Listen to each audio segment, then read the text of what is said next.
Donc, bonjour tout le monde. Je vous souhaite la bienvenue au nom du groupe de recherche interdisciplinaire sur les affirmations autochtones contemporaines. Bienvenue donc à ce Café du Griac organisé en collaboration avec le Sierra.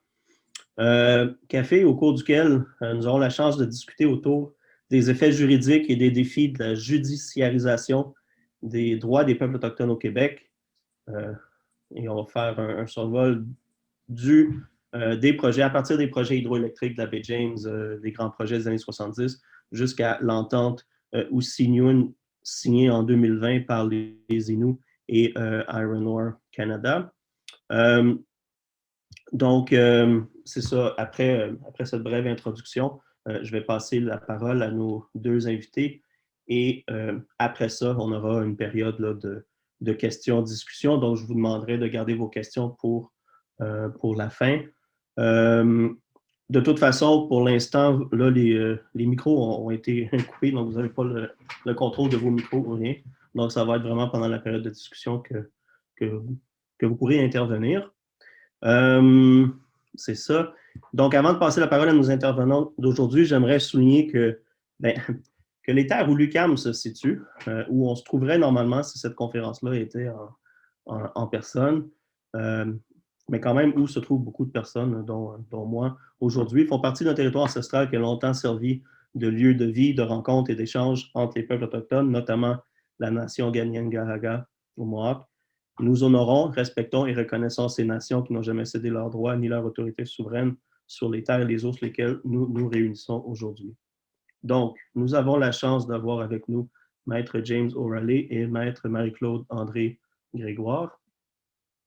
Depuis plus de 50 ans, James O'Reilly est spécialisé en droit autochtone, particulièrement en ce qui a trait aux réclamations et aux litiges en lien avec les droits ancestraux, les droits issus de traités, revendications territoriales et l'autodétermination des nations autochtones. Ayant contribué à l'émergence du droit autochtone au Québec et au Canada, il est le premier avocat au Québec à avoir consacré sa carrière à la défense des droits des peuples autochtones, et ce, malgré ces contextes juridiques et politiques difficiles, des contextes. Il a notamment été l'avocat principal des CRI dans les rencontres du projet hydroélectrique de la baie James, qui a été suivi par la Convention de la baie James et du Nord québécois. Maître O'Reilly a représenté plusieurs nations autochtones durant sa longue carrière, dont, entre autres, la nation CRI du Québec, la nation Mohawk, notamment en regard des terres expropriées, les collectivités Inuits du Québec en lien avec la reconnaissance de leurs droits ancestraux. Maître O'Reilly a reçu plusieurs honneurs, dont l'Ordre du Canada et des doctorats honorifiques en droit de l'Université de Calgary et de McMaster. Maître Marie-Claude André Grégoire, pour sa part, est une Innu de la communauté de Uashat-Makmaniotenam. Elle s'est jointe à l'étude O'Reilly et associée tout d'abord comme étudiante et stagiaire et à titre d'avocate depuis décembre 2014. Elle est maintenant associée au sein de l'étude O'Reilly, André Grégoire et associée. Elle pratique en droit autochtone, en droit constitutionnel et en droit environnemental. Elle se spécialise plus particulièrement dans l'autodétermination des communautés autochtones et les droits ancestraux. Elle a notamment été impliquée dans des procédures entreprises par des communautés autochtones visant des compagnies privées et des gouvernements dans des procédures d'infraction pénale statutaire. Elle possède de l'expérience en litige et en rédaction et dépôt de mémoire à la Cour fédérale, Cour d'appel fédérale, à la Cour supérieure, à la Cour d'appel du Québec. Elle est également coprésidente du conseil d'administration du Centre de justice des premiers peuples de Montréal. Donc, je vais terminer là et je vais vous passer la parole. Merci. Bonjour tout le monde. Là, je vais commencer par le contexte politico-juridique des années 50. On peut aller avant ça, mais c'était une grande vide vis-à-vis des Autochtones. Et je dis des années 50 parce que c'est un bel exemple du fait que les gouvernements considéraient que les Autochtones n'avaient pas de droit. Et donc, dans leur territoire traditionnel, c'était juste les autorisations des gouvernements qui comptaient. Des exemples. Par exemple, la voie maritime du Saint-Laurent, très, très, très grand projet dans les années 50. Non seulement qu'on ne reconnaissait pas les droits des Autochtones sur les eaux ou sur leur territoire traditionnel, mais on disait qu'on pouvait exproprier les terres et c'est ça qu'ils ont fait. Il y avait une opposition évidemment assez féroce de la part des Mohawks, certainement à Ganawaki. Donc, c'est pas juste des années 90 qu'il y a matière à contestation par les Mohawks. Donc, en même temps, plus au nord, vous aviez comme le projet Versemis, qu'on appelait Versemis 1, Versemis 2, et Manicouagan. Et Manic-Outard. Peut-être pour vous autres, vous êtes plus jeunes, mais à l'époque, il y avait la chanson à la Manic, mais beaucoup de monde juste pensait au projet hydroélectrique. Les Autochtones étaient totalement ignorés. Alors, Hydro-Québec faisait ce qu'il voulait, et jusqu'à un certain point, à part de quelques groupes autochtones, Hydro-Québec essaie de faire la même chose. Si vous voulez un exemple moderne d'un groupe colonial, pensez donc à Hydro-Québec vis-à-vis des Autochtones. Ils peuvent avoir des grands progrès dans le génie, mais vis-à-vis des Autochtones, la politique n'a pas changé beaucoup pour la plupart des Autochtones. Pour les Cris, par exemple, ils ont fait beaucoup d'ententes, mais c'était après beaucoup de batailles. Alors, pour retourner aux années 50, et au début des années 60, qu'est-ce que les Autochtones avaient? Ils avaient supposément la loi sur les Indiens qui était raciste, comme vous savez, discriminatoire, etc. Mais au moins, il y avait une petite reconnaissance des droits. En même temps, il y avait des traités, certains traités, mais comme le fédéral a dit en 1969 dans une fameuse publication qui s'appelait le Livre blanc, il disait que les Autochtones n'avaient pas des droits ancestraux, ça valait rien juridiquement. C'était un peu comme en Europe. Il dit, bon, est-ce qu'on retourne certaines parties du territoire de la France aux Romains, parce qu'il y a eu toutes sortes de guerres à travers les siècles. Donc, c'est la même chose pour les Autochtones. Les Autochtones ont protesté et c'est là où vraiment dans les années 60 où il y avait des mouvements des Autochtones, c'était vraiment assez pour eux autres et donc il y avait le livre rouge qui a dit non, les Autochtones on a des droits et les traités c'est pas des reliques comme disent le fédéral, mais pour eux autres c'était des exemples des ententes de nation à nation, même si le fédéral ne le reconnaissait pas. Alors, sur le plan juridique, il y avait quand même la situation où les tribunaux avaient dit que, OK, le fédéral a un pouvoir d'expropriation pour tout droit autochtone qui pouvait exister. Et il n'y avait pas beaucoup de reconnaissance à ce moment-là. Alors, donc, il y avait la situation où non seulement qu'on ne reconnaissait pas des droits, mais le plus de droits qu'on pouvait reconnaître, par exemple dans la loi sur les Indiens, mais le fédéral avait le pouvoir d'éteindre ces droits-là. À cette époque-là, on n'avait pas des litiges, des décisions de la Cour suprême telles qu'on les connaît aujourd'hui. Alors, arrive le grand projet du siècle de M. Bourassa en 1971 et on considérait le nord du Québec comme le pays à être vaincu, qu'on ne parlait pas des Cris, des Inuits, des Autochtones. Alors là, à ce moment-là, il y avait l'émergence de l'Association des Indiens du Québec et les deux qui sont morts l'an dernier, je pense, et cette année, le chef Andrew Delisle et le chef Max Louis. ils ont fait de sorte que l'Association des Indiens du Québec parlait avec les Cris et avec d'autres groupes autochtones. Ils ont dit, bon, il faut s'opposer au projet parce que les Cris de la baie James ont dit, on ne peut pas vivre avec ce projet-là. On ne reconnaît aucun droit, on ne nous respecte pas, notre vie est dépendante totalement de la chasse, de la pêche, le trapage. Pour la subsistance, il faut des animaux. Si le projet va arriver et va inonder plus que 3000 milles carrés, à peu près, je ne sais pas, 7000 kilomètres carrés, et détourner des rivières, des cours d'eau, ce ne serait pas possible parce que c'est dans le nord, sur le plan environnemental, c'est là où il y a la vie aquatique, la vie pour les animaux aussi. Et donc, ils ne pouvaient pas concevoir qu'ils pouvaient survivre les cris de la baie James. Donc, on a commencé avec l'Association des Indiens du Québec, mais surtout des Cris. Les Cris ont dit qu'on ne pouvait pas vivre avec ça. Il faut s'opposer.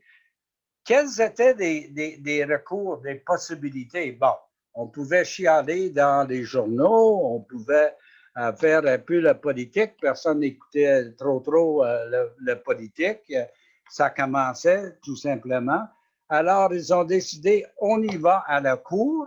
Et c'était un premier, parce qu'on ne savait pas beaucoup à l'époque comment faire des litiges pour les Autochtones, parce que ça prenait les Autochtones eux-mêmes, les traditions orales pour les cris, ça prenait aussi des anthropologues, des géographes, des environnementalistes de toutes sortes, des ingénieurs.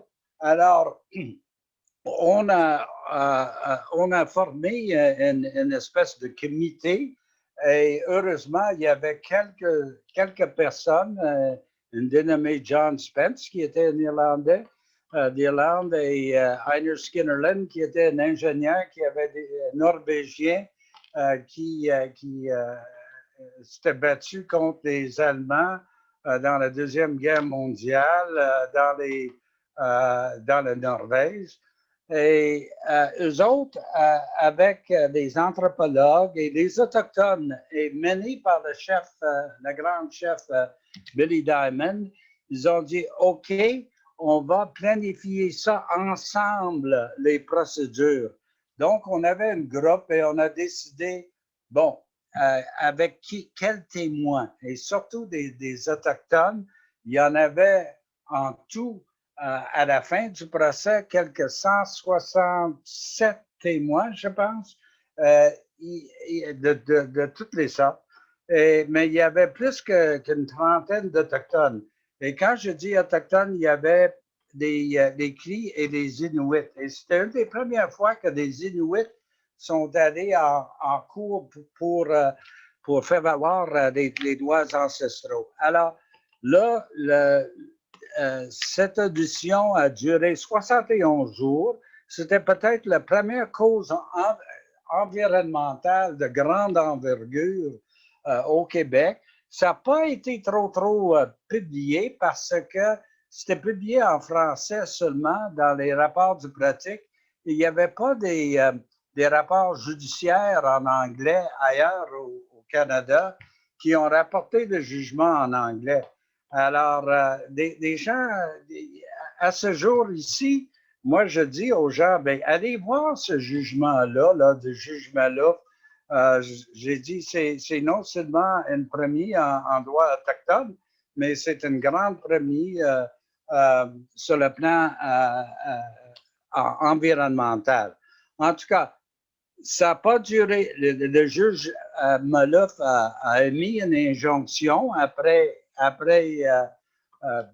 tout ça. Et ça n'a pas duré longtemps parce que le Québec, il y avait la Cour d'appel du Québec qui a dit, ah non, des intérêts des Québécois en général, à peu près 6 000 personnes à l'époque, 6 millions, pardon, ou 7 millions. Et ça vaut beaucoup, beaucoup, beaucoup plus que des intérêts de quelques 2000 Autochtones qui chassaient, pêchaient. Alors là, on a suspendu l'injonction. On est allé à la Cour suprême du Canada et ce qui est arrivé, là, ils ont mis des 5 juges seniors. On a plaidé pendant 2 jours et il y avait un jugement 3-2 qui voulait pas restaurer le jugement du juge Malouf, c'est-à-dire enlever la suspension. Et donc, c'est comme ça, là. Une personne, un juge qui a pu changer la donne. Par contre, s'il n'y avait pas eu le juge Malouf, un juge courageux, et c'est encore une espèce relativement rare dans le domaine judiciaire, selon moi, c'est mon opinion.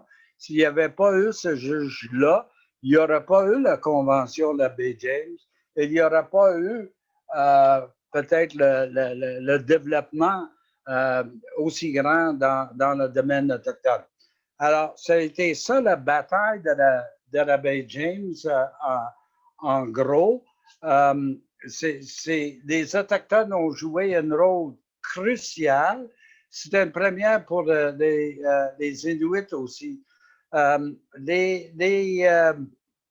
La Convention de la baie James et du Nord québécois, c'était en effet une constitution pour une grande partie du Québec.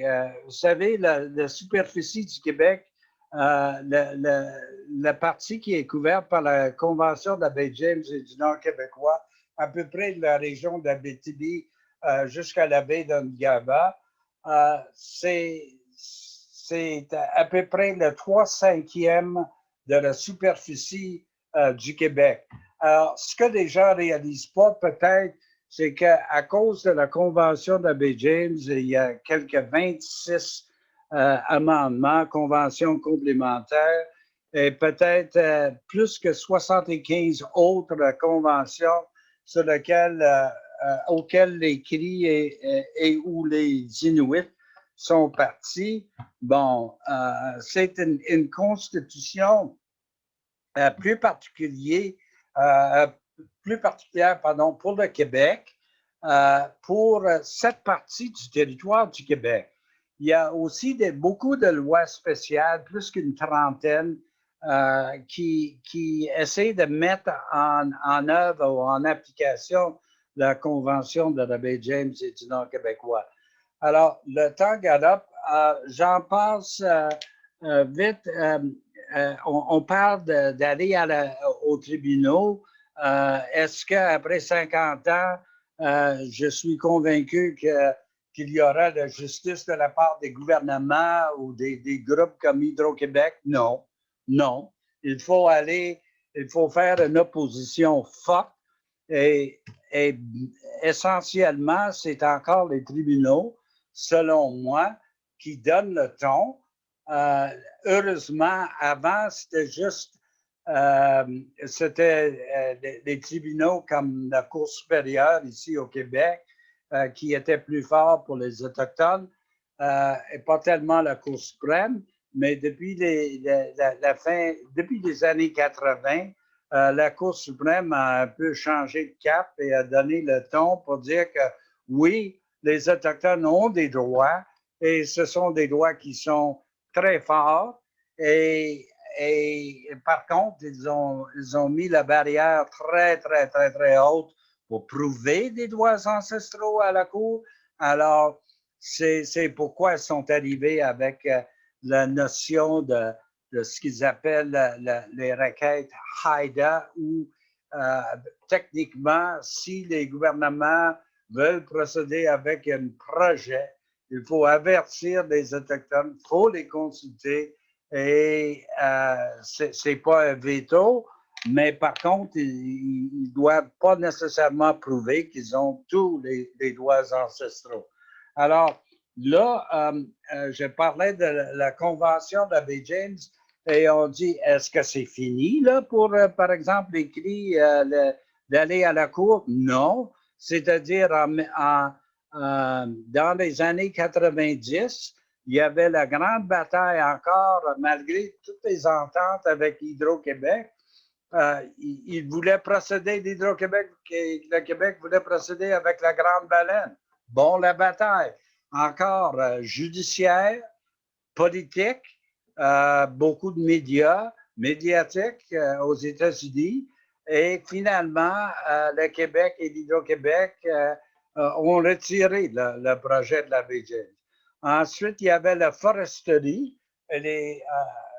On est allé contre 26 compagnies forestières pour dire qu'on devait être beaucoup plus prudent écologiquement dans la coupe forestière et que des coupes en blanc n'étaient pas acceptables pas en tout.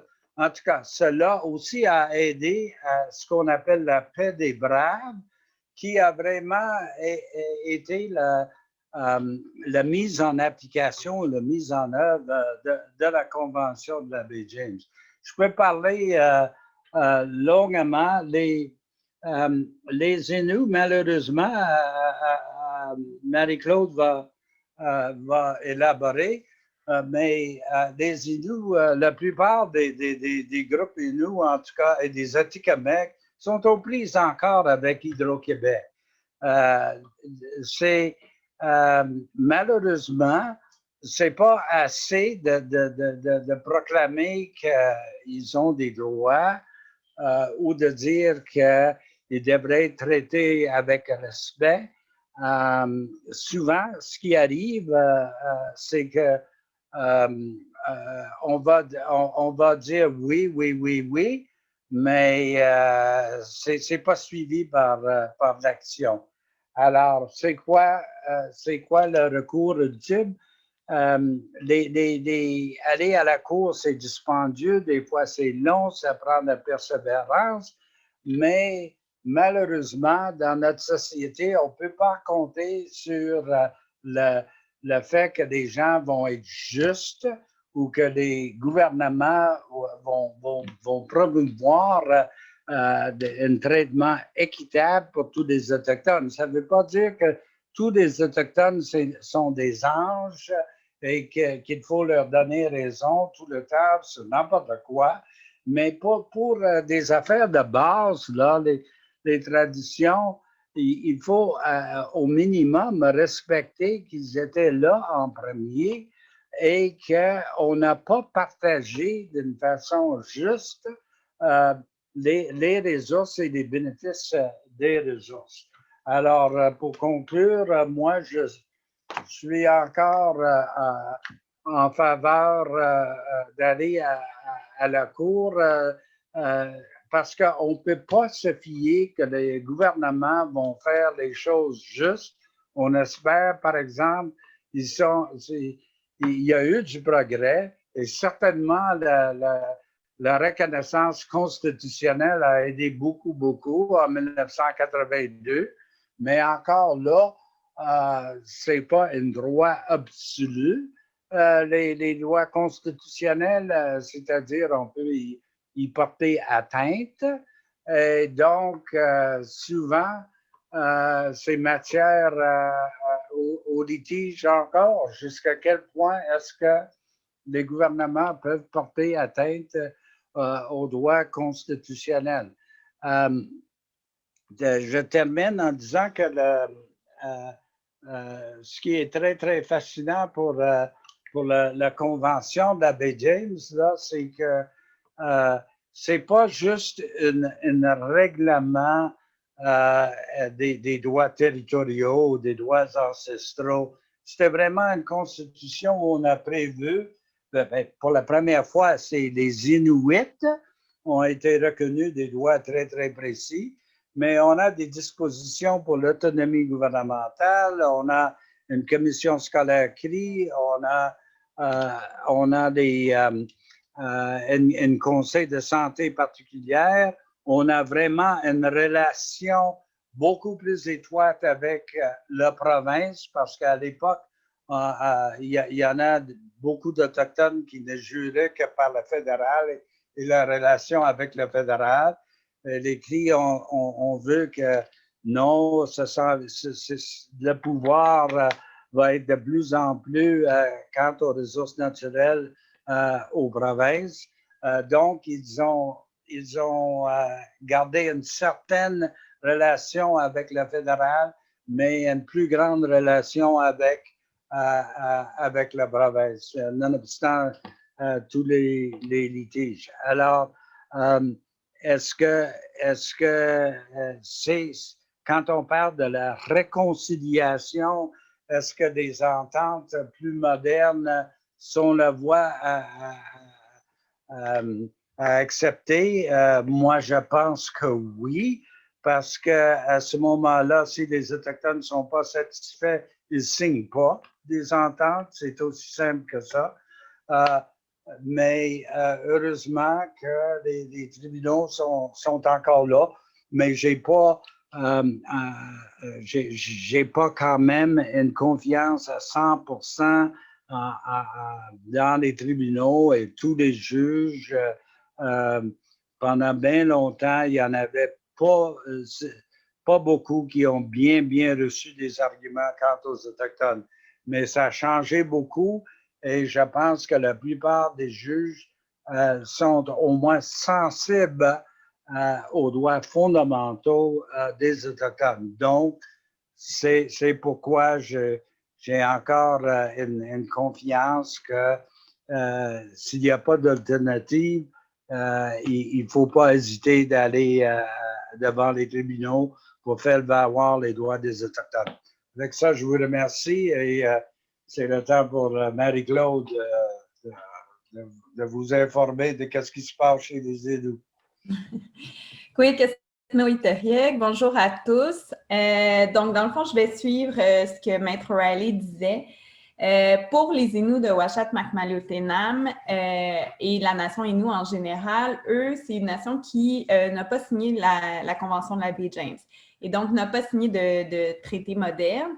Et donc, ils affirment des droits ancestraux, y compris le titre indien, au sens justement de l'article 35 de la loi constitutionnelle de 1982, mais il n'y a aucun jugement qui confirme à ce jour leurs droits ancestraux et ni de traité, là, comme l'écrit pour la Convention. Donc, qui sont les Inuits? En fait, les Inuits de Uashat-Makmalutenam est un peuple nomade sur la côte nord.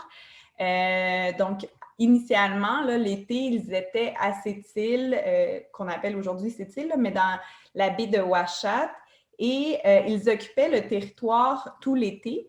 Et plusieurs partaient dans leur territoire familial dès que l'automne arrivait.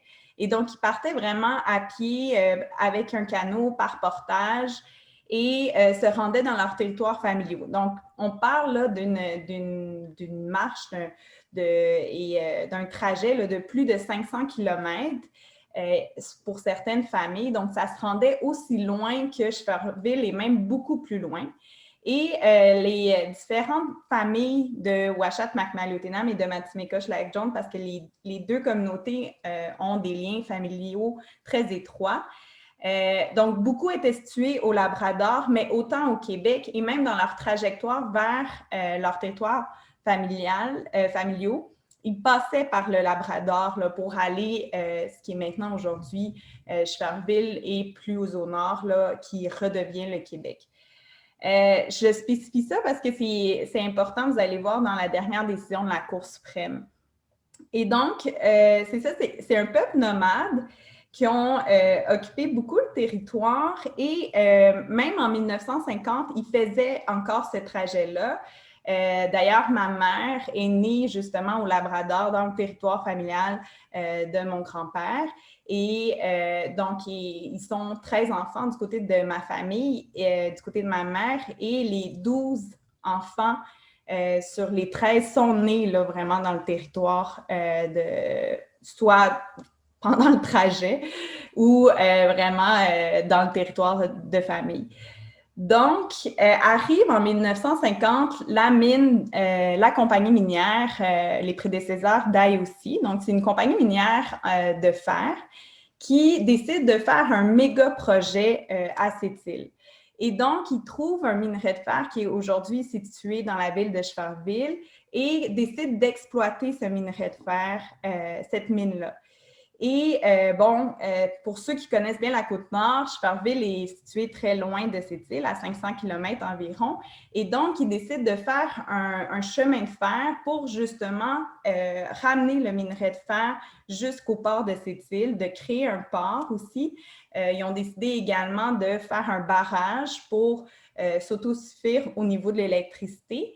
Et donc, on appelle vraiment ça un méga projet là, pour l'exploitation minière de la compagnie IOC.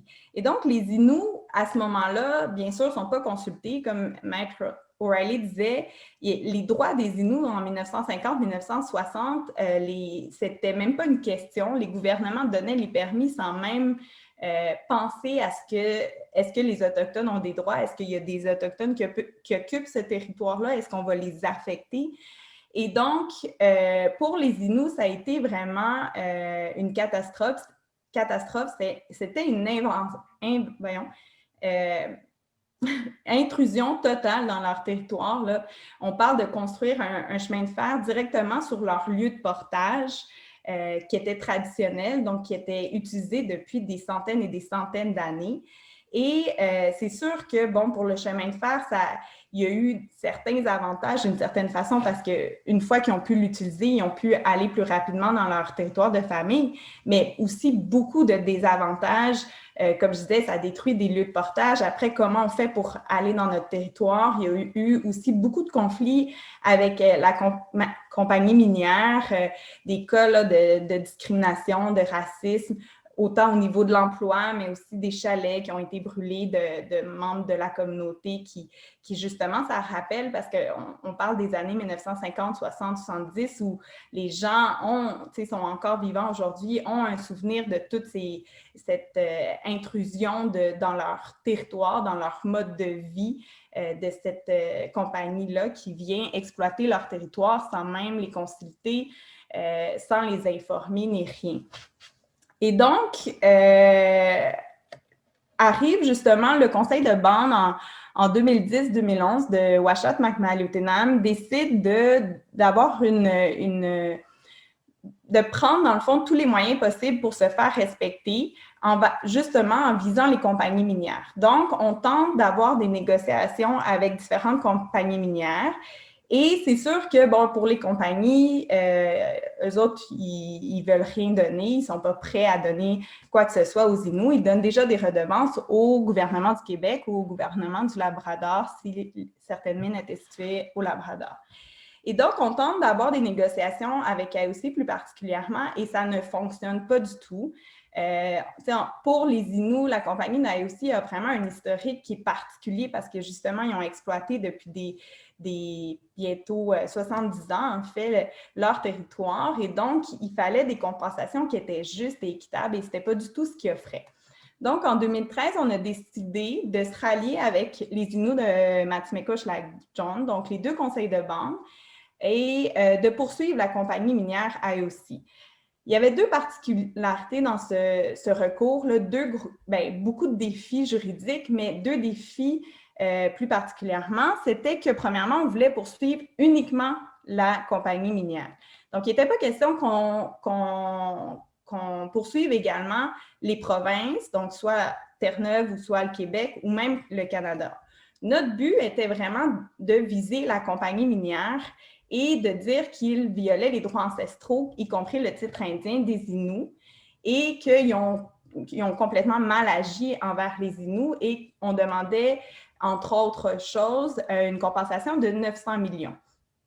Donc, l'autre défi aussi, c'était le fait que les activités minières d'IOC, en fonction de sa situation géographique, chevauchait dans le fond les deux provinces. Donc, si on regarde juste le chemin de fer part de la ville de Sept-Îles, du port de Sept-Îles, donc qui est situé au Québec, et traverse au Québec et à un certain moment arrive dans le territoire de Terre-Neuve et Labrador, donc plus particulièrement au Labrador.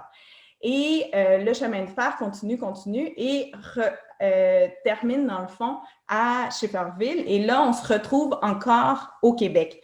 Donc, il y a vraiment une grosse partie du chemin de fer qui est au Québec et une autre partie dans le centre qui est située au Labrador.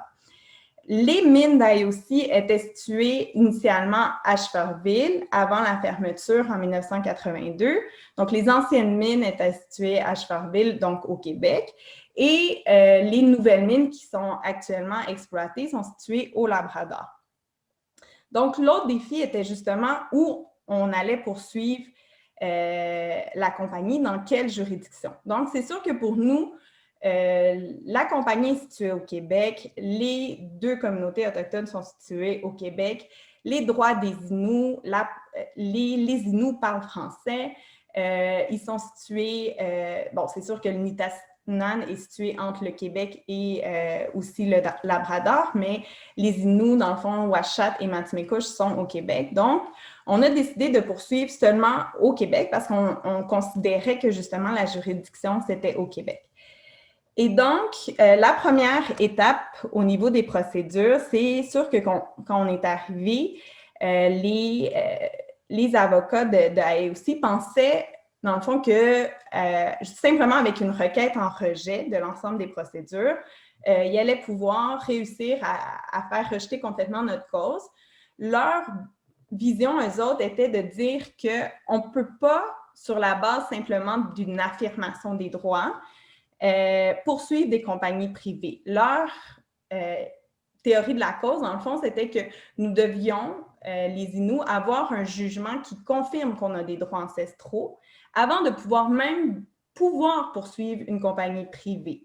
Donc, on devait définir d'avance nos droits ancestraux, soit par un jugement ou soit, comme par exemple écrit dans un traité, pour pouvoir poursuivre une compagnie privée. Donc, nous, ce qu'on disait, c'était non, c'est totalement faux.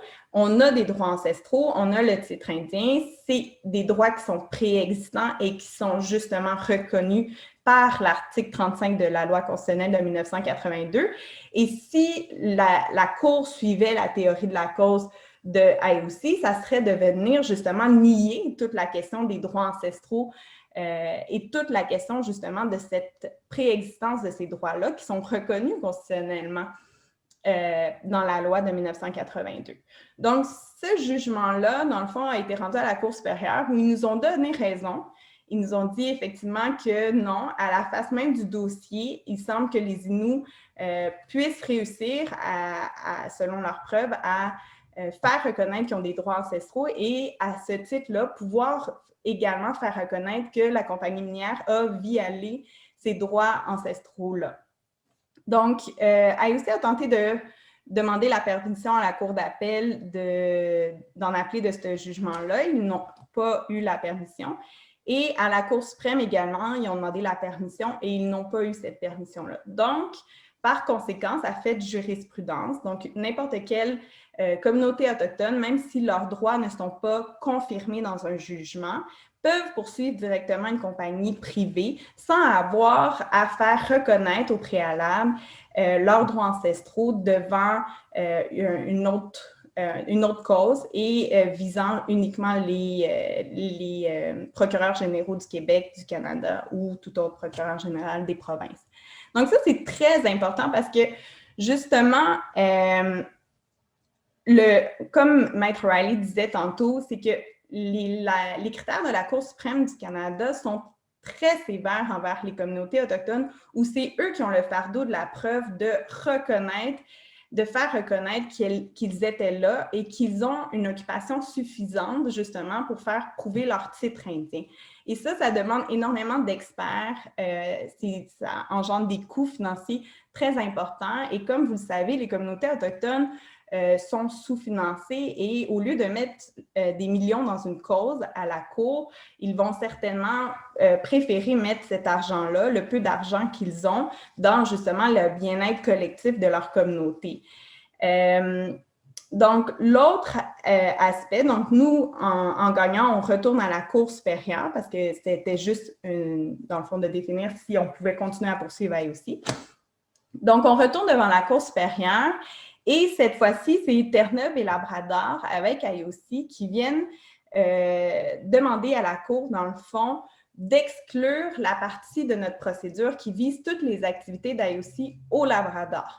Donc, leur idée était de dire qu'on devrait diviser le recours vu que notre recours vise des activités d'IOC qui sont au Québec et des activités d'IOC qui sont au Labrador. Donc, ce qu'ils voulaient, leur idéal aurait été qu'on poursuive au Québec IOC uniquement pour leurs activités au Québec et qu'on poursuive à la Cour suprême de Terre-Neuve et Labrador pour les activités d'IOC qui sont situées au Labrador. Donc, comme ça, c'est que ça respecterait, dans le fond, la juridiction des deux provinces et des deux cours de chacune des provinces. Ce que nous, on est venu dire, c'est que ça n'avait aucun sens de demander ça à la communauté, aux deux communautés, pour différents aspects. Premièrement, le titre indien, les droits ancestraux sont des droits qui sont sui generis. Donc, sui generis, ça veut dire qu'ils sont uniques. Donc, ça, c'est la Cour suprême qui est venue dire à plusieurs reprises comme quoi ces droits-là, on ne peut pas les comparer à des droits allochtones de propriété, à des droits qui sont définis par le Code civil du Québec. Un titre indien ne peut pas être comparé, par exemple, à une personne qui est propriétaire d'une maison de son terrain, parce que c'est pas la même, ils n'ont pas les mêmes droits, ils n'ont pas les mêmes bénéfices qu'un droit de propriété, mettons, d'une personne qui a sa maison.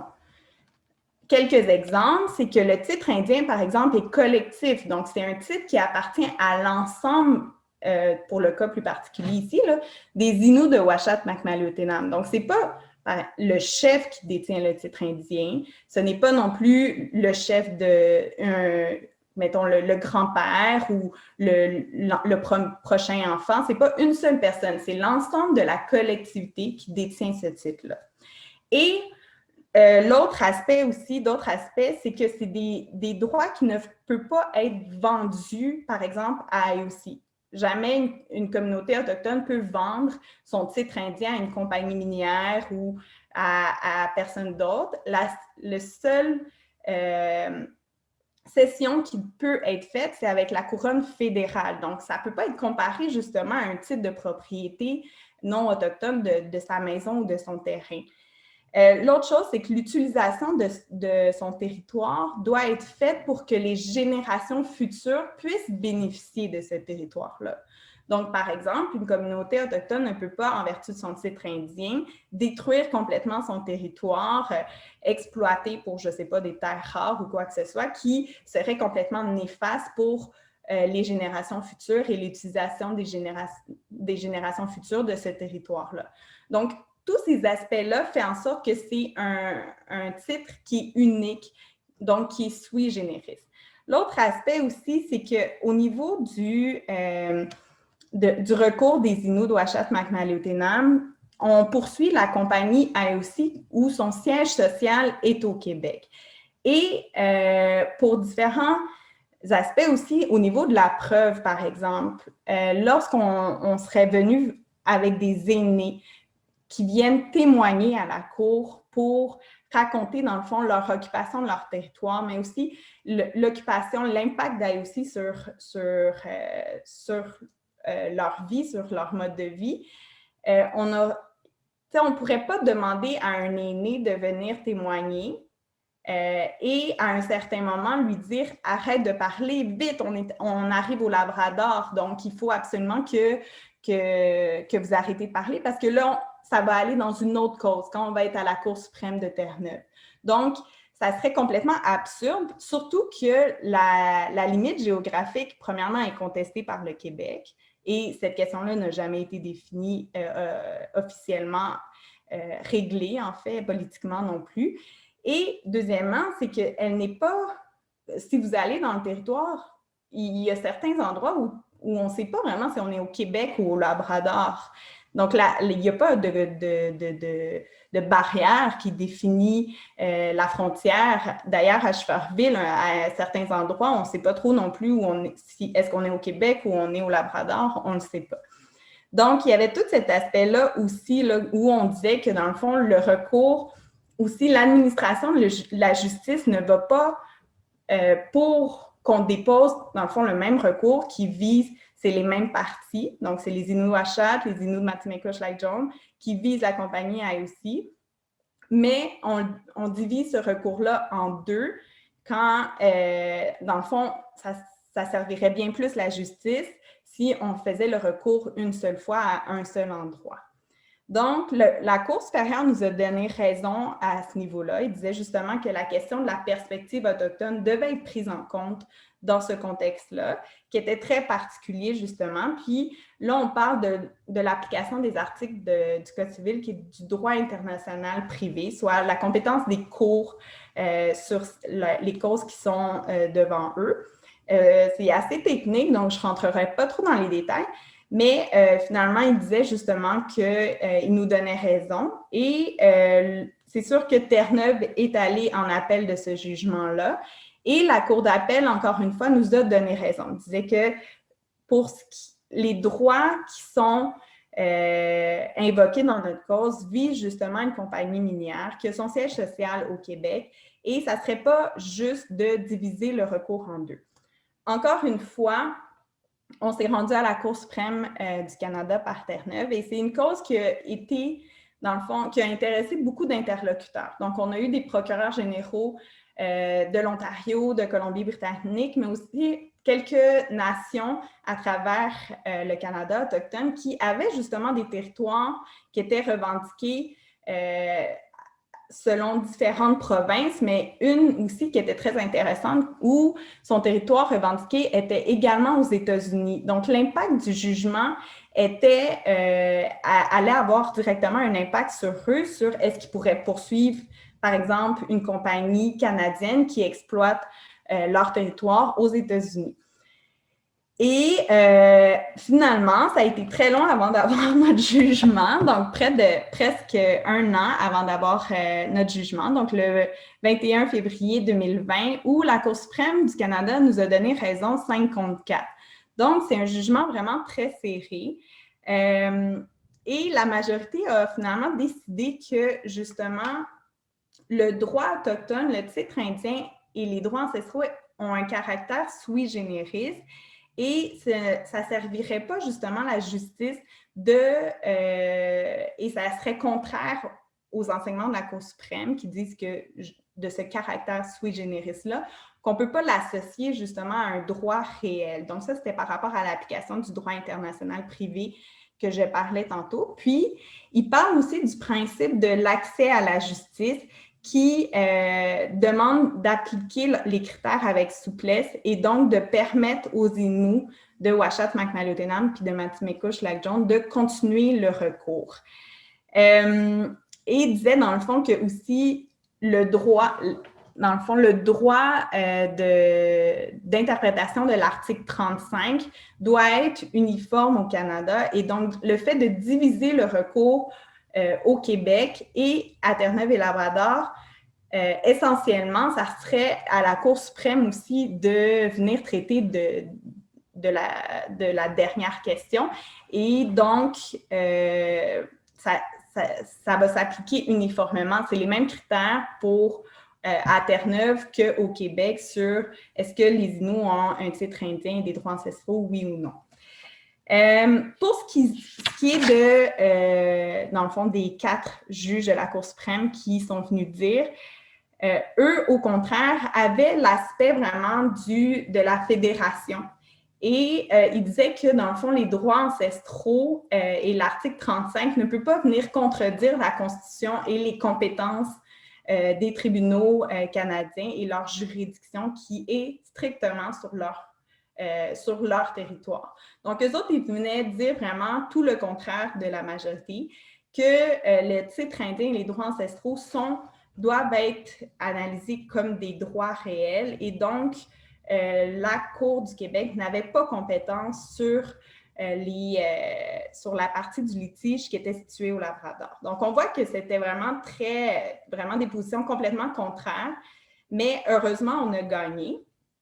Et donc, qu'est-ce que ça l'a amené par après avec ça? C'est qu'on a commencé à avoir des discussions avec IOC pour arriver à une entente hors cours, une entente de répercussions et avantages. Et donc, ce qu'on a réussi à obtenir justement en début décembre l'année passée, en 2020, où les Inuits de Uashat-Makmalutenam et Matimicoche-Lac-John ont finalement signé l'entente Ocinion avec IOC. Donc, ces ententes, répercussions et avantages-là signées par des communautés autochtones avec des compagnies, souvent c'est des compagnies minières, c'est des ententes qui, dans le fond, dans les faits, reconnaissent que les communautés autochtones c'est leur territoire, ont des droits sur ce territoire-là, puisque justement, la compagnie décide de signer avec ces communautés-là et de donner des redevances de leur exploitation minière. Et donc, dans le cas de IOC, c'est que pour ITUM, finalement, ça a été des montants qui étaient intéressants, mais surtout, il y avait des excuses sur le traitement qui a été fait par la compagnie minière, historiquement, envers les Inuits de Uashat-Makmalutenam. Et ça, je pense que c'était très important pour la population ici parce qu'ils ont vécu beaucoup de tort suite à l'exploitation minière d'IOC et les excuses ont permis justement d'avancer, de commencer, d'avoir une nouvelle réconciliation, de commencer un nouveau dialogue avec cette compagnie-là qui, actuellement, là, dans le fond, est rendue à la mise en œuvre de cette entente. Donc, pour moi aussi, ça ferait le tour. Bon, mais je vous remercie beaucoup. Je vous remercie beaucoup à vous deux pour cette vraiment intéressante présentation, là. Non, franchement, c'était vraiment bien. Ben avant d'ouvrir les questions, j'en ai une moi-même par rapport à la dernière phase de la présentation. Là, on comprend qu'il y a un impact direct de toutes ces démarches-là avec l'entente sur les répercussions avantages, donc une entente hors cours. Mais à plus long terme, puis plus globalement, quel genre d'impact ça va avoir sur... est-ce que ça aurait un impact, vous croyez, sur les pratiques dans le domaine minier au Québec ou dans d'autres provinces canadiennes, par exemple? Je pense que c'est sûr que oui, dans le sens que pour IOC, il a fallu qu'on poursuive la compagnie. On s'entend, on ne serait pas arrivé avec cette entente-là si on n'avait pas poursuivi IOC. Puis c'est pas eux qui vont, ou n'importe quelle compagnie minière, qui vont se mettre à genoux devant les peuples autochtones pour signer une entente qui est juste et équitable.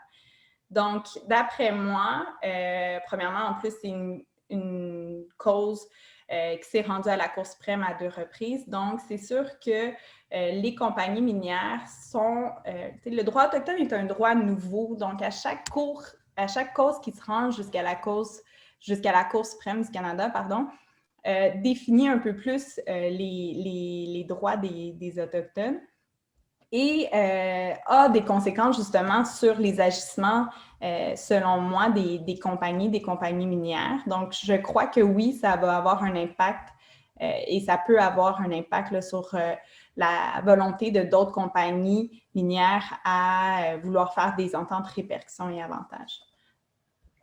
Super. Donc, pour la suite, je vais prendre un bloc de questions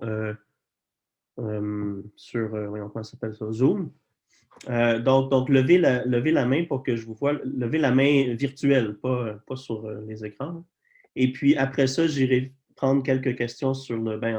en fait, Maria ou Eric me mettront quelques questions venant du Facebook Live. Donc, dans un premier temps, on va y aller avec les gens qui sont sur Zoom. Donc, Doris Farget. Oh, attendez. Comment est-ce que je fais ça? Je peux pas... Doris, es-tu capable de... Oui, je peux l'activer moi-même, Ok, en fait. super. Merci beaucoup. Merci Nicolas pour la parole. Merci à Maître André Grégoire et à Maître O'Reilly pour la magnifique présentation. En fait, j'ai une question pour chacun de vous. C'est la même question et c'est de savoir, Maître O'Reilly a dit au début que dans les années 50, on ne savait pas comment faire des litiges dans le contentieux autochtone et on ne savait pas trop comment accueillir la tradition orale. Alors, je me demandais comment vous perceviez l'évolution de cette réception de la tradition orale par les tribunaux spécifiquement au Québec depuis les années 50, mais en particulier à l'époque contemporaine. Quelle évolution vous avez pu constater? Puis ma question s'adresse donc à tous les deux. Et merci encore pour la présentation.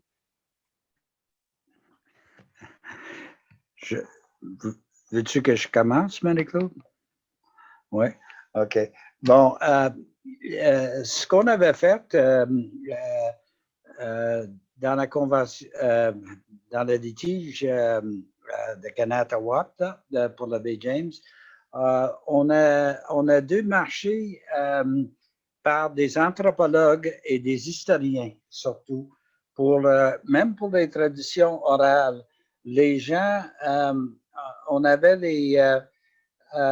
des témoins autochtones qui ont surtout témoigné vis-à-vis leur mode de vie et ils ont pu aller jusqu'à un certain point avec des traditions. Mais ce qu'on a dû faire, c'était un travail de moine, là, littéralement, excusez-moi, spirituel, mais on a cherché des missionnaires et il y avait surtout l'Église anglicane avait des bons raccords dans certaines communautés. Alors, on a eu leur collaboration et on a pu retracer des Autochtones qui étaient présents jusqu'au 18e siècle. Donc, c'est vraiment la décision de la Cour suprême du Canada dans Delgamuukw qui a vraiment donné une très grande valeur juridique aux traditions orales. Mais il faut faire bien attention parce que il y a beaucoup de tribunaux encore qui disent oui, mais il faut la corroboration. Et il y en a des témoins experts du Canada qui témoignent dans à peu près toutes les causes au Canada, là, mais qui disent ça, que oui, les traditions, ça peut vouloir dire les vœux des gens, comment ils aimeraient savoir l'histoire, mais il y a des légendes qui sont à travers tout ça, etc. Donc, il faut des critères comme la provenance de l'histoire est très, très, très importante. C'est qui a dit l'histoire originalement et quels étaient les moyens de s'assurer de la véracité de ces traditions orales. Alors, même avec Delgamuukw, c'est pas acquis, c'est pas n'importe qui peut aller à la cour et dire, bon, OK, la tradition orale de notre groupe, c'est telle affaire et on le croit. Alors, il y a eu beaucoup de progrès. C'est possible, mais c'est pas toutes les cultures autochtones non plus qui ont nécessairement ce genre de tradition qui peuvent absolument confirmer la véracité d'une tradition orale. Dans l'Ouest, oui, ils ont des cérémonies, etc., mais et je parle d'une expérience personnelle. Hein, dans quelques causes, on a eu bien de misère parce que le fédéral a contre-interrogé et il y a des juges qui sont sceptiques aussi. Oui, c'est bien beau, mais c'est le oui-dire. Hein? Donc, il y a des ouvertures, mais c'est pas acquis nécessairement et il faut vraiment étudier la culture spécifique de chaque groupe autochtone. Par contre, on a encore le moyen, comme des anthropologues, des historiens, et on peut corroborer la présence des Autochtones, même sans des traditions orales. Donc ce n'est pas impossible, mais ce n'est pas facile non plus. Okay. Merci beaucoup. Maître André Grégoire, aviez-vous quelque chose à rajouter par rapport à ça? Ou? Non, c'est très complet. Donc, j'ai une question qui vient de ailleurs, de Facebook, je pense. Croyez-vous que l'approche judiciaire fondée sur la spécificité culturelle cantonne les droits ancestraux dans la folklorisation dans l'esprit des juges ou de la Cour suprême? Souvent, les droits ancestraux ont été confinés à des actions de chasse, de pêche pour la subsistance, parce que ce sont des activités pratiquées bien avant l'arrivée des Européens. Personnellement, je ne voudrais pas que ma culture ou ma tradition soit élevée, en tout cas soit figée comme ça ou fétichisée, le terme utilisé. Oui, ben c'est sûr que pour les Autochtones, dans mon expérience, ce que j'ai entendu souvent, c'est que cette notion-là de droits ancestraux, de titres indiens, n'existe pas dans la langue autochtone. Par exemple, pour les Inuits, il n'y a aucun mot qui définit titres indiens ou droits ancestraux, puis tout ça, parce que justement, c'est pas une notion que les Inuits avaient du territoire. Il y avait une relation avec le territoire, mais qui n'était pas justement de propriétaire, comme on le voit, là, mettons, dans une notion non autochtone de propriété. Autre chose aussi, c'est que la notion de droits ancestraux, souvent on en parle en lien avec le territoire comme un droit ancestral de chasse, de pêche. C'est ça qui est souvent d'actualité, par exemple, si on pense en ce moment au Micmac. Mais la notion de droits ancestraux est, selon moi, beaucoup plus large. On peut parler d'autodétermination, on peut parler aussi du droit à la langue, du droit qui n'est pas toujours relié justement au territoire pour un droit ancestral. Donc, c'est sûr que je pense que c'est difficile aussi en tant qu'Autochtone de se faire définir des droits par la Cour suprême.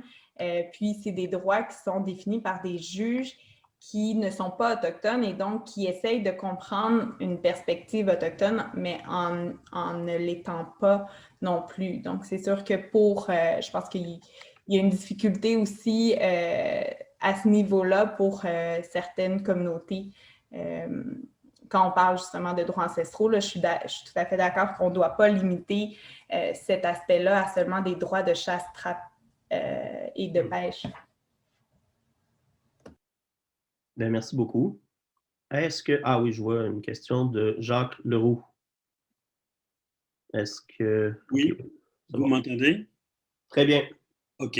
Je posais la question par rapport à ce qui vient d'être dit sur les droits ancestraux.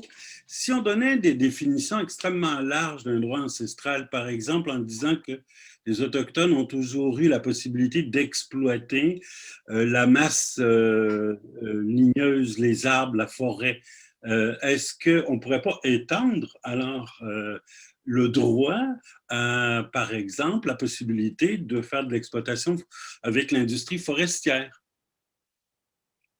Est-ce que ce ne serait pas une bonne avenue? Donc, autant donner une grande extension au concept de droit ancestral en disant que même si on coupe des arbres avec de la machinerie, on continue à exercer un droit qui existe depuis des temps ancestraux, justement, qui est celui de couper des arbres, d'exploiter la forêt. Là, vous arrivez là, à l'interprétation des deux décisions relativement récentes de la Cour suprême dans Delgamuukw et dans Chilcotin. et on a dit que on peut utiliser des terres si on a de titres indiens. Le titre indien, c'est une des manifestations des droits ancestraux. Comme Marie-Claude a dit, c'est très, très vaste, les droits ancestraux. Mais le titre indien, c'est comme le droit aux terres et dans les terres et dans les ressources. Alors, la Cour suprême a reconnu ça et on peut utiliser ça comme ce qu'on connaît comme des propriétaires, sauf que il y a un bémol. La Cour suprême a dit oui, mais il faut que ce soit là pour les générations futures. Donc, ça peut comprendre une certaine exploitation de la forêt par les Autochtones, à condition qu'il y a des pratiques qui vont préserver la forêt et la possibilité d'exploiter la forêt pour des générations futures. Il faut que ce soit compatible avec l'utilisation relativement historique des Autochtones. Donc, on peut pas, ça ne pourrait pas s'étendre à aller couper à blanc la forêt. Ça c'est trop. Mais ça peut être une exploitation ciblée de la forêt, oui. Et je pense que c'est déjà reconnu dans Chilcotin. OK, merci. Merci beaucoup. Est-ce qu'on a d'autres questions ou commentaires?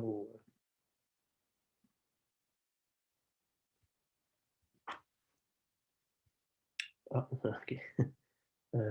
Allez-y, Doris. Je me demandais dans les circonstances, en fait, où ce que je comprends, c'est que les juges ne sont pas toujours éduqués ou ouverts aux droits autochtones. C'est quoi le rôle des avocats qui pratiquent dans ce contentieux, que ces avocats soient autochtones ou non autochtones? Donc, rôle des avocats et des avocates, justement, vis-à-vis de la magistrature. Y en a-t-il un? Puis comment vous le gérez, chacun de vous, finalement? Il y en a je vais être très, très, très franc avec vous, là. Il y a certains juges, là, on y va devant certains juges et des chances de gagner sont minimales. Hein, parce que les juges, c'est des humains aussi. Dans les années 70, 80, moi, je disais qu'on avait une bonne chance avec peut-être 20-25% des juges que la cause soit n'importe quelle cause vis-à-vis des Autochtones. Maintenant, c'est beaucoup, beaucoup, beaucoup plus large que ça, là. La plupart, c'est correct. On essaie pas quand on plaide dans le domaine autochtone, on essaie d'éduquer dans un sens le juge sur des notions de base. Et de plus en plus, des gens sont intéressés. Et surtout, ce qui attire leur attention, c'est quand on dit que c'est constitutionnalisé. Ah, pour un juge, là, s'il y a un droit constitutionnel qui est en jeu, il faut qu'il fasse son travail, là, beaucoup plus. Alors, c'est l'éducation, mais c'est pas parfait, mais j'ai pas une confiance aveugle à chacun des juges parce que il reste qu'ils sont tous des humains. Mais ça s'est amélioré beaucoup, beaucoup. Mais moi la façon que j'aborde ça, j'essaie de faire, quand on plaide ou quand on a une cause au début, on essaie de faire comme une espèce d'introduction et de situer le juge non seulement avec les faits, mais où ça se situe dans le droit et surtout dans le droit constitutionnel. En effet, donner un petit cours d'une heure sur le droit autochtone. Pour certaines, ce n'est pas nécessaire. Pour d'autres, c'est bien nécessaire. Mais ce qui arrive aussi à travers le Canada, je vois ça, la tendance, c'est que les juges en chef ont tendance à parler avec des juges et il y en a qui sont particulièrement intéressés au domaine. Alors, ceux qui sont plus intéressés, normalement, ils étudient beaucoup plus. Alors, ça, c'est une grande amélioration. Et donc, plus ils ont une certaine expérience avec les causes autochtones, donc il devient plus éduqué par la force même des choses. Bon, merci beaucoup. Caroline Desbiens, vous avez une question?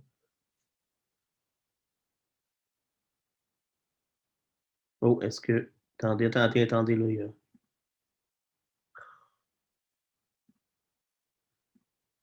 Voyons. OK, voilà. Oui, ça fonctionne. Oui, voilà. Bien, merci aux organisateurs de l'événement, puis merci aussi à nos deux présentateurs, présentatrices. C'était vraiment extraordinaire de voir un retour vers le passé, hein, l'histoire de la Convention de la baie James et du Nord québécois et ensuite avec Maître André Grégoire, de voir l'évolution vers le futur. Là. Donc, c'est vraiment très, très riche de vous entendre tous les deux.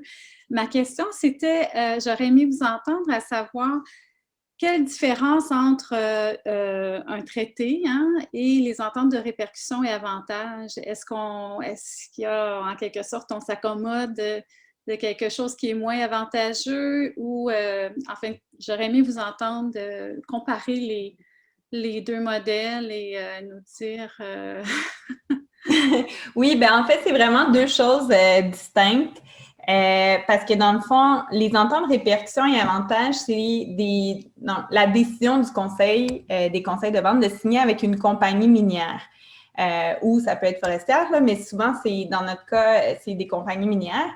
Et ça vise, dans le fond, d'avoir des redevances directement de l'exploitation minière sur leur territoire, de développer aussi, il y a d'autres choses là, dans ce type d'entente-là. On parle de contrats, on parle d'emploi, d'embauche de membres de la communauté, on parle de financement pour l'éducation, des choses comme ça.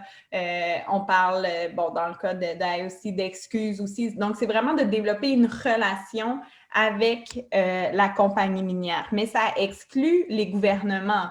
Donc, autant fédéral et provincial. Donc, dans ces ententes-là, on dit qu'en pratique, ça reconnaît les droits parce que sinon, pourquoi la compagnie minière donnerait ses redevances à une communauté autochtone?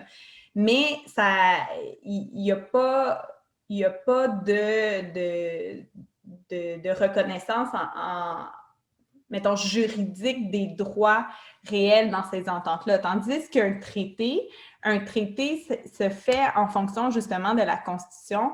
C'est avec le fédéral et souvent les provinces justement se rallient par rapport à leur champ de compétences. Et là, ce qui est vraiment question dans un traité, c'est les droits des Autochtones, les droits ancestraux des Autochtones, donc leur revendication territoriale qui est impliquée dans un traité. Donc, c'est vraiment deux choses distinctes. Donc, les traités sont automatiquement faits avec le fédéral en vertu de leurs compétences, leur champ de compétences. Et dans ce cas-là, ça n'implique pas les compagnies non plus. Et par exemple, la Convention de la baie James, qui est un traité moderne,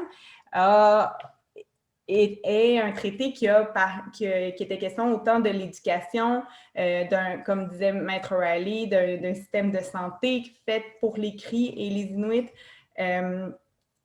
mais également définit les territoires des Cris comme des territoires de catégorie 1, catégorie 2, catégorie 3. Donc, on parle aussi de leur revendication territoriale. C'est pas la fin en soi, comme Maître O'Reilly disait. La Convention de la baie James a été amendée à plusieurs reprises et il y a eu beaucoup de conventions complémentaires.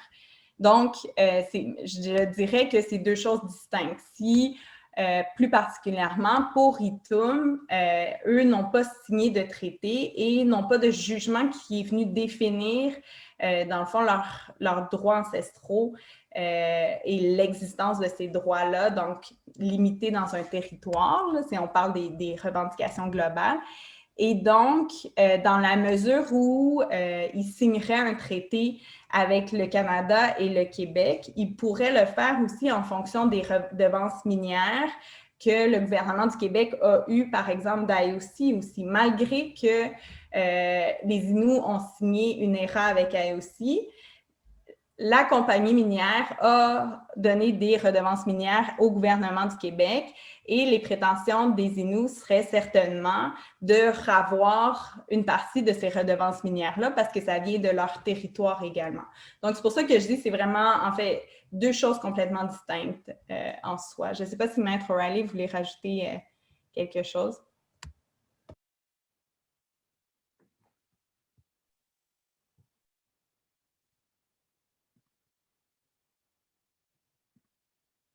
Rien à rajouter.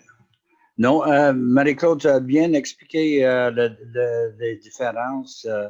Ce qui était intéressant quand je t'ai entendu, c'est des traités plus traditionnels et des traités plus modernes.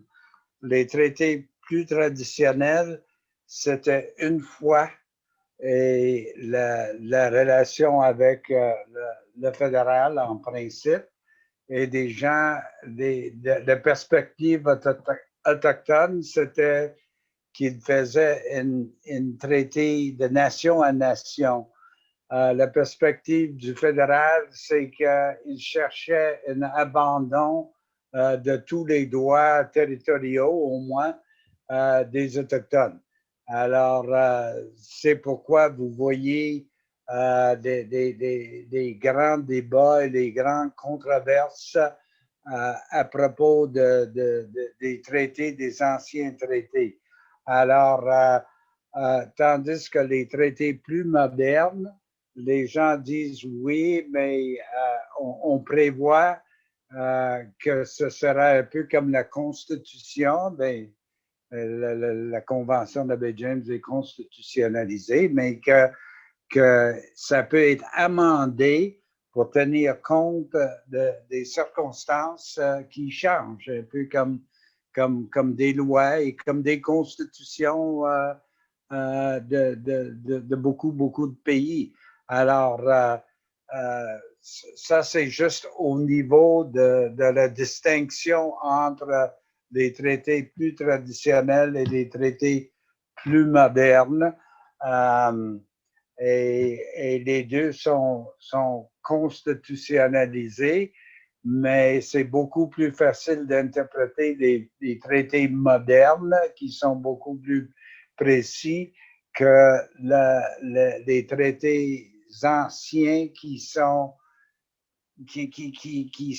font l'objet des perspectives totalement différentes des deux parties. Bien, merci beaucoup. On est rendu vers la fin de notre séance. Conclure peut-être avec une question un peu de précision par rapport pour la poursuite de ce que vous venez de dire par rapport aux ententes sur les répercussions et avantages. Une question qui vient de Zoé Boirin, mais qui se demande dans quelle mesure cette entente-là qui a été conclue avec Iron Ore peut venir appuyer ou renforcer une démarche de revendication territoriale dans un contexte de revendication globale ou de reconnaissance de titre ancestral.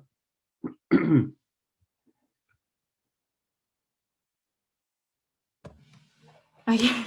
Je ne savais pas si, M. Ali, votre micro est fermé, donc on ne vous entend pas. Mais c'est sûr que, dans le fond, dans la mesure où, justement, c'est bien négocié, c'est des bonnes ententes, comme je disais, c'est une reconnaissance pratique que c'est leur territoire, les Inuits, et qui ont le droit à, justement, cette redevance-là. C'est sûr que c'est pas ça qui va amener les gouvernements à se mettre à genoux devant les Inuits et à vouloir régler justement la question des droits ancestraux et du titre indien. Comme je disais tantôt, la poursuite visait aille aussi. Par contre, c'est sûr que ça a un impact pour les prochaines, par exemple, compagnies minières qui viendraient, ou les compagnies minières qui exploitent actuellement le territoire, qui viendraient refuser de négocier avec les Inuits de Ouashat-Macmalahotinam et les Inuits de Matsumaikosh-Lac-John, dans le sens où ces compagnies minières-là vont savoir que les Inuits sont prêts à aller jusqu'au bout et à entamer des poursuites judiciaires pour se faire respecter et de dire aussi que, dans le fond, c'est le consentement qui est donné par les Inuits pour pouvoir exploiter dans leur territoire. Et cette notion-là de consentement est, comme Maître O'Reilly rappelait au début de sa présentation, n'était pas du tout demandée initialement dans les années 1950, mais c'était même pas dans l'idée imaginaire des compagnies et même des gouvernements qu'il fallait le consentement des Inuits pour exploiter dans le territoire. Donc, je pense que dans ce sens-là, c'est une avancée et c'est une bonne démonstration justement que le consentement est nécessaire pour exploiter leur territoire. OK, super. Bien, merci beaucoup. Donc, merci beaucoup. Une petite dernière de Jacques Leroux. Puis après ça, il va falloir qu'on se quitte. Allez-y, Jacques. Voyons. Donc, Caroline. Activé, d'accord. Okay. Vous m'entendez là, oui? Oui, d'accord. ça va. Merci. Je trouve les dernières minutes fascinantes, complètement passionnantes. J'aime bien la dialectique entre la question des traités, des ententes, etc. Et je me demandais si on a la présence de Maître O'Reilly ici, c'est que ce que les cris ont pu gagner, c'était dans un contexte de tension extrême. Il fallait que Robert Bourassa puisse poursuivre les travaux, etc., etc. Il y avait donc des tensions extrêmement fortes qui ont permis aux cris, au fond, de tirer quelques avantages de la situation. Aujourd'hui, les Inuits, les Atikamekw, les Algonquins n'ont pas ce contexte-là de tension extrême qui leur pourrait donner plus de force. Je me demandais, à partir de ce qu'on vient de dire, est-ce qu'on ne pourrait pas faire reconnaître rétroactivement que leurs territoires ont été exploités et qu'on devrait les rembourser? C'est-à-dire, ce qui pourrait peut-être servir de levier dans un rapport de force. Je posais la question de façon un peu brève, là, parce qu'on manque de temps, peut-être. Ben, moi, personnellement, justement, la plupart des revendications des Autochtones, comme des Inuits, des Atikamekw, etc., c'est historiquement vis-à-vis des gouvernements pour dire que vous avez envahi des territoires et vous avez permis aux compagnies de faire l'intrusion des territoires. Le pire, selon moi, c'est d'Hydro-Québec. Oui, il y en a, peut-être des gens ne savent pas, là, il faut qu'on fasse attention un peu, là, mais on a à l'heure actuelle au moins 3 gros litiges à l'encontre de l'Hydro-Québec. Et l'Hydro-Québec n'a pas changé depuis les années 50 pour la plupart des Autochtones. Pour quelques Autochtones, parce que les cris étaient très, très forts, comme vous dites, là. Et oui, il y avait une grande tension. Mais n'oubliez pas que même avec le projet de la baie James, les cris ne voulaient pas régler, là. Ils n'ont pas commencé des procédures pour chercher une convention de la baie James. Ils ont commencé des procédures parce qu'ils pensaient que c'était la seule façon de préserver leur mode de vie. Et c'est juste après des grandes discussions que c'était possible, par exemple, de geler le projet de la baie James. Ce qu'ils ont fait, entre autres choses, dans la convention de la baie James, c'est pourquoi il a fallu d'autres amendements à la convention. Mais moi, je suis bien d'accord avec vous qu'il va falloir retourner à l'histoire pour dire que, comme par exemple, le Manicouagan, je trouve ça abominable que Hydro-Québec n'a pas réglé avec les Inuits, là, surtout de Pessimit. Je trouve ça horrible aussi pour le lac Robertson, même si ce n'était pas un gros projet. Ça n'a pas été réglé. Ça n'a pas été réglé.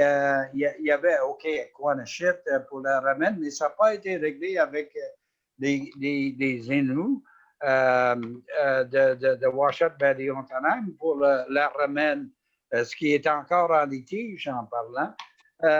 Et donc, quand des gens pensent à l'Hydro-Québec, ils disent « Ah, ben, ils respectent les Autochtones ». C'est pas vrai. Pas vrai. C'est qu'ils respectent les Autochtones qui peuvent leur causer beaucoup de problèmes. Point. Oui, c'est ça. Les Atikamekw non plus, il y a eu des barrages chez eux dans les années 30. Ben, oui, vous avez absolument raison. Gouin, réservoir, c'est une autre affaire abominable. Ah oui. Ça, il y en a eu plein aussi dans l'Outaouais chez les Algonquins. Ils n'ont jamais été remboursés. Oui, oui, je suis d'accord avec vous. En tout cas, on essaie de faire notre part pour les Inuits contre l'Hydro-Québec. Laissez-moi vous dire. Merci beaucoup.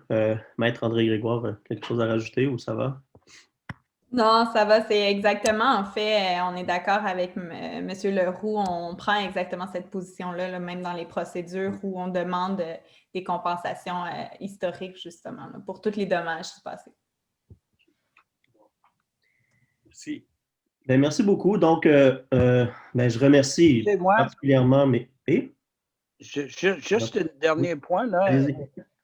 Les gens oublient l'environnement dans ça. Regarde, il n'y a pas eu des évaluations environnementales pour ces projets d'Hydro-Québec. Ça, c'est terrible. On ne sait pas quels étaient les dommages qui ont été causés à l'environnement par tous ces projets-là dont on vient de parler. Je m'excuse, là, mais vous me montez un peu, là.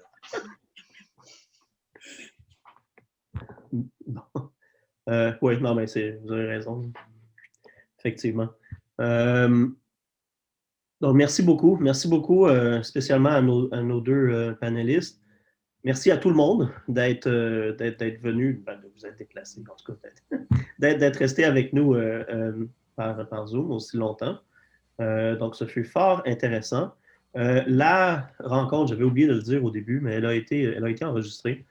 Et elle va être rendue disponible. Donc, si vous voulez la revoir ou si vous voulez la partager avec d'autres, elle va être rendue disponible sur le site de notre centre. Donc, je vous souhaite une bonne fin d'après-midi, puis je vous recommande de continuer à suivre nos activités. On va avoir d'autres cafés du Griac et d'autres conférences comme ça au cours des prochaines semaines et mois. Donc, merci beaucoup.